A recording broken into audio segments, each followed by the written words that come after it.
This is one of my favourite Christmas stories.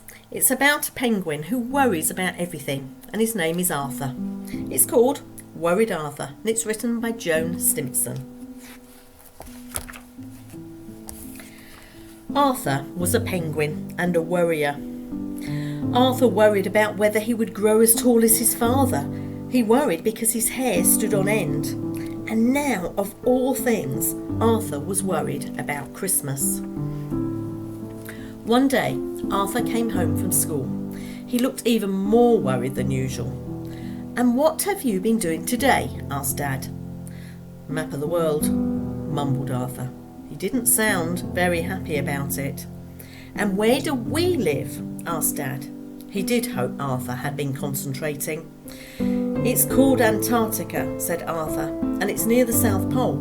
"Well done, Arthur," beamed Dad.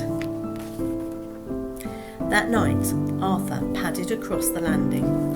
He climbed onto Dad's bed and he tugged at his pyjamas. "I'm worried, Dad," he whispered. Dad stopped snoring and woke up with a start. "What is it, Arthur?" "It's the map of the world, Dad. We live at the South Pole, and Santa Claus lives at the North Pole. What if he gets tired before he arrives here? What if he runs out of toys?" "Well, you can stop worrying about that," said Dad firmly. "Santa Claus got down here all right when I was a lad, and he still had plenty of toys left." Arthur looked less worried, so he trotted back to bed and he fell asleep. On the last day of term, Arthur brought home his school report. He hovered nervously while Dad read all about him. "Well done, Arthur. You've worked hard all term.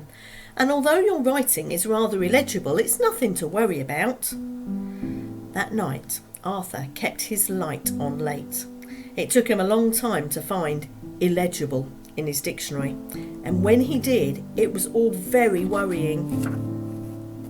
In the middle of the night, Arthur padded across the landing. He shuffled round the end of Dad's bed and biffed him on the beak. "I'm worried, Dad," he whispered.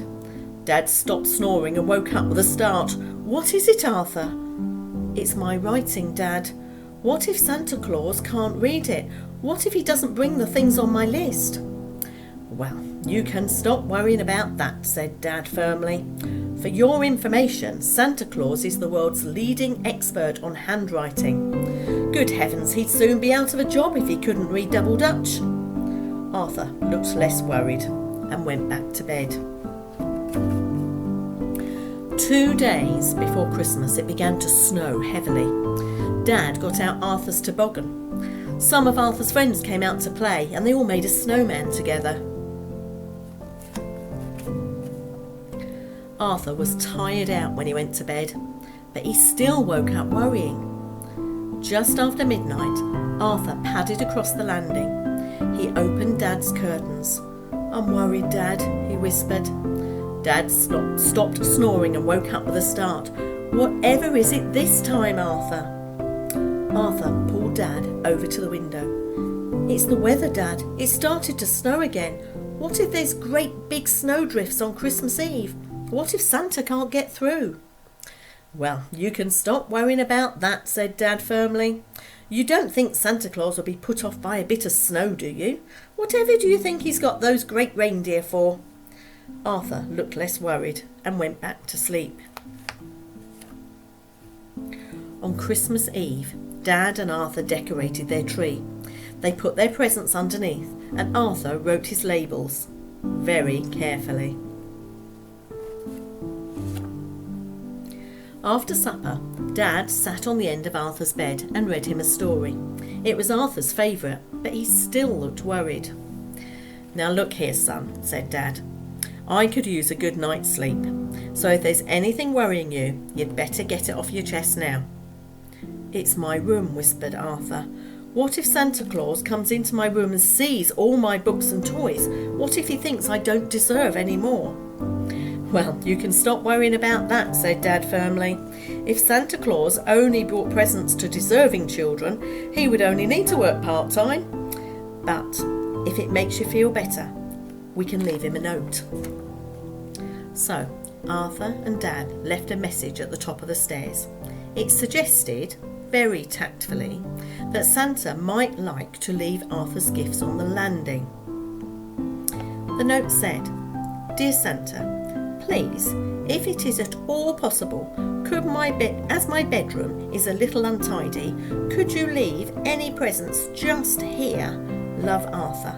And there was an arrow showing Santa Claus where to leave them. P.S. There is a mince pie in the kitchen. As soon as they had written the note, Arthur looked less worried. "There's just one more thing," said Dad. "Yes, Dad? If anything else worries you in the night, Arthur, keep it to yourself until tomorrow." But that night, Arthur and Dad both slept like logs. The next morning, Arthur sat up in bed.